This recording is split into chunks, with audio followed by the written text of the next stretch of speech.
Good afternoon to everyone. Thanks for joining us on this Saturday, Memorial Weekend, for COVID-19 Daily Update. Hopefully this will be straight and to the point today, but I'm glad to be joined on this Saturday by Dr. Nate Smith, our Secretary of Health. First, I want to thank St. Mark's Baptist Church here in Little Rock, along with UAMS. I stopped by there and saw the great workers on the drive-by mobile testing site that was all set up today to expand testing capacity in Arkansas. And so hats off to St. Mark's Baptist Church and UAMS for this special effort on this Saturday. If you look at the cases, yesterday we had 5,612 cases here in Arkansas, and we have an additional number of new cases of 163. That brings the total cases to 5,775. And of these new cases, I noted that the top two counties were Benton County, 23, and Washington County had an increase of 20 cases. Dr. Smith will be able to elaborate on some of the other counties that had increase in cases over the last 24 hours. In terms of hospitalizations, we had an increase of 5 that are hospitalized. That brings us to 86 in hospitalizations. We have an additional 2 deaths, brings us to 115 in terms of Arkansans who have died as a result of COVID-19.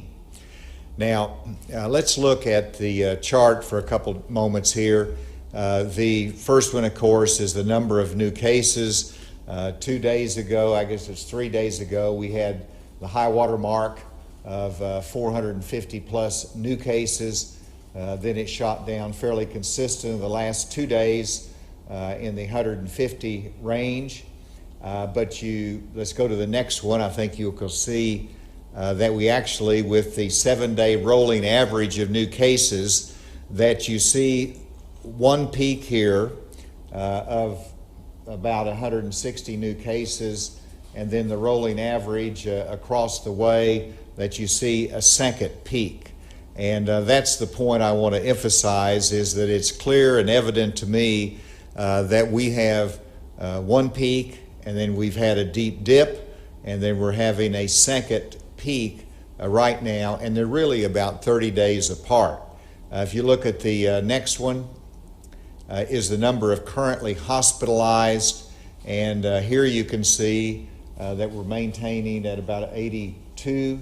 We've had a dip down and a dip up the last 2 days, 5 down and an increase of 5 today, so it remains fairly steady there. But let me stop here just for a moment and say, how should we respond and react to what is evident to me, that you've got a peak 30 days ago, and then you've got a second peak here in the last couple of days. And I'll make about 5 points here. First, this should lead us to recognize that the record level of testing that we're doing in Arkansas helps us to find more cases. And that allows our contact tracing to be more effective, quicker, and responsive to the number of cases that we see. And part of that is the expanded testing means that we have improved our early warning system, which is our radar to know where we have cases in Arkansas and how we deal with that. And if you look at the next one, it does reflect the number of tests that we're doing by date. And the last 24 hours, we've had 3,195 tests. 3,195 tests. And so you can see the consistency in our increased testing over, the last 10 days in particularly. And then the second observation I would make about this second peak I've referenced is to keep an eye on our hospitalizations. The fear from day one was that we would not have enough hospital beds in Arkansas to accommodate the number of COVID-19 patients that need that hospital care. Well, we are in good shape in Arkansas now, and we will be good shape in the future. If cases go up, and that's why I say watch the hospitalizations, if cases go up, but hospitalizations have less of an increase, then that means we're identifying many who are positive but not very ill. And this is a good thing, and it's indication as part of our broadening of our tests that we're not catching only those that are symptomatic, but a broader range of those that will ultimately not require hospitalization. The third thing that's important to watch, and I think you can go to the next one, is the positivity rate. And this is the percent of COVID-19 positive tests by date of result. Here again is 10%, which is what is set as the national standard and what we're trying to make sure we can stay below. And here you can see while we've increased testing, our positivity rate has actually been in the 5% level, which is 1/2 of the national standard. So very happy with our positivity rate, even though we're testing more and more. So watch the positivity rate because the low rate indicates that we are getting ahead of the spread. In fact, the last 24 hours is 3.5% in positivity rate. And fourth is watch the deaths. This is a sad thing. We don't like to talk about it because it hurts us when we lose any Arkansan as a result of COVID-19.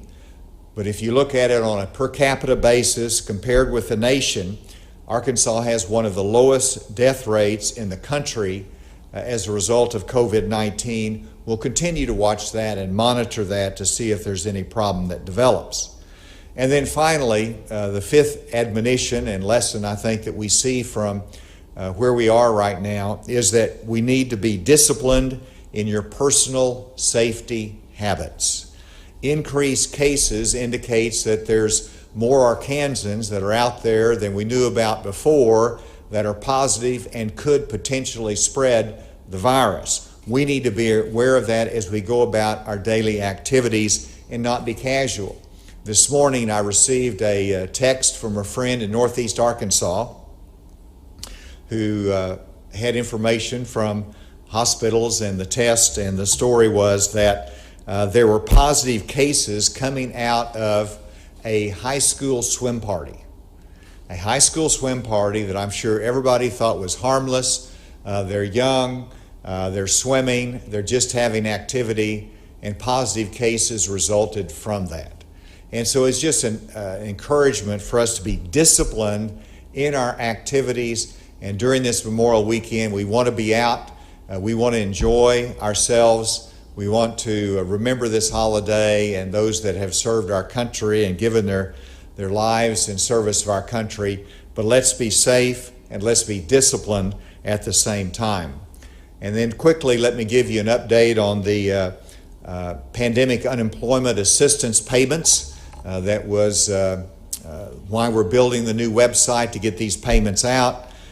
We continue to have an increase of the money that flows out. As of noon today, we have 12,930 claimants, almost 13,000 claimants that have been approved, and the payments have been made either by direct deposit or by debit card.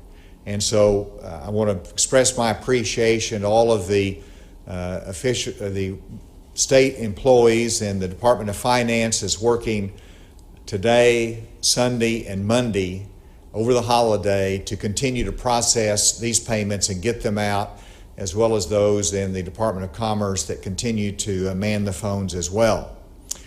Finally, and I said that a moment ago, but we do have a lot of technical questions that come up, and Dr. Smith and I have talked about this. And so I'm creating the Governor's Technical Advisory Board in which Dr. Austin Porter III of the Department of Health will be the chairman of this Technical Advisory Board that will help us to look at new technologies, whether it's an app that will help us in contact tracing or whether it is other technologies that will help us to manage and build the infrastructure that we need for the fall. I want this Technical Advisory Board led by Dr. Austin Porter III to make recommendations to me, but also to evaluate the new technologies all across the country that might be helpful to us as we continue to fight this virus. With that, Dr. Smith, I'll turn it to you. Thank you, Governor. I'll just give a few more details on the numbers. As the Governor mentioned, we had 163 new cases. 3 of these were in correctional facilities, so 160 were in the community. So our total is 5,775. Of these, 1,564 are active cases. 88 of those are in nursing homes, 509 are in correctional facilities, and 967 are in the community. In terms of nursing homes, we had 8 additional nursing home residents test positive, so our total there is 358. And we've had 3 additional nursing home staff test positive, so our total there is 204. We currently have hospitalized 86. That's a net increase of 5 from yesterday. We have 17 currently on a ventilator. That's an increase of 3 from yesterday. And we've had 2 additional deaths, so our total deaths are at 115. We have had recovered 4,096. That's 67 more than yesterday. In terms of testing, as the Governor mentioned, we received reports on 3,195 tests yesterday with a positivity rate of 3.5. That brings us to a total of 54,866 for the month of May, so we're on track to meet and exceed our goal of 60,000 tests in the month of May, really before the end of the month. Our total number of tests since the beginning of our testing here in Arkansas is 105,628. In terms of our new cases for today, our new community cases, the 160, we had 23 of those from Benton County, 20 from Washington County, 17 from Yell County, 17 from Sevier County, and 12 from Pulaski County. All the other counties are less than 10. So we are using this information to focus our testing efforts. Again, testing is available in 79 of our local health units throughout the state, Monday through Friday. In addition to that, we are doing targeted testing in communities. Today, we are testing in Springdale. Next week, on May 29th, we'll be testing in Dardanelle. And on Saturday, May 30th, we'll be testing in West Memphis, Pine Bluff, and DeQueen. And then Saturday, June 6th, we'll be testing in Jonesboro, Wrightsville, El Dorado as well. And we will continue to do those extra testing events wherever we see an increased number of cases. And with that, I'll turn it back over to the Governor. Terrific, and we have to take any questions. Could you tell us more about that swim party that you mentioned? It's just an anecdote. I couldn't, I'm not going to be able to share exactly where it was or the circumstances of it, but it is an important anecdote for people to understand how easy that this can spread and that we still need to be careful. Can you say a little bit more about the new cases in Benton and Washington counties? Do you know if those are related to outbreaks at poultry plants? Dr. Smith, do you want to comment on that? Certainly. We don't have all the details on those yet because they just came in. What we do know is that in Benton County, most of those were in Rogers. We have had some family clusters, at least 3 family clusters there. And in Washington County, these have been mostly in Springdale.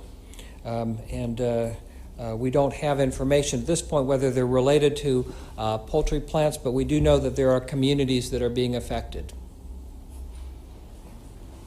Is there any question from a remote location? Yes, Governor, good afternoon. You're Hot Springs. when you talk about the unemployment rate yesterday, I'm just curious, and this might be a technical question, but traditionally, I think the people who are covered under the pandemic assistance plan had not been eligible for unemployment. Do those people count into the unemployment rate that you talked about yesterday? Yes, that would be true. And we can look at it more technically, but the design of the unemployment rate that is nationally, and the Bureau of Labor Statistics carry that. That could be anybody that would work anywhere, and as long as they're in the job market, either looking for a job or elsewhere, I would think that they would be included. I'll have my people double check that, but it would be, I feel fairly confident that they would all be included in that number, but Neil will check into that further.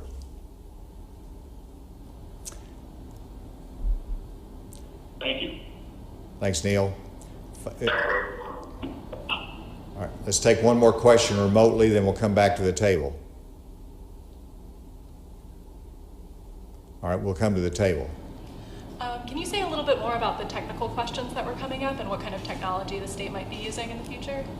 Well, for example, there's been some discussions about the Google app or the other apps in which people can download that, and that will help them to know if they've been in contact with a positive case somewhere. And this is North Dakota has utilized that app.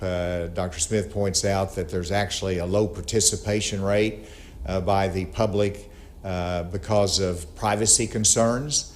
But that's an example of technology that is being discussed nationally, and that's one of the reasons as I have this technical advisory board, I want to have someone from DIS that might look at it from a privacy standpoint as well.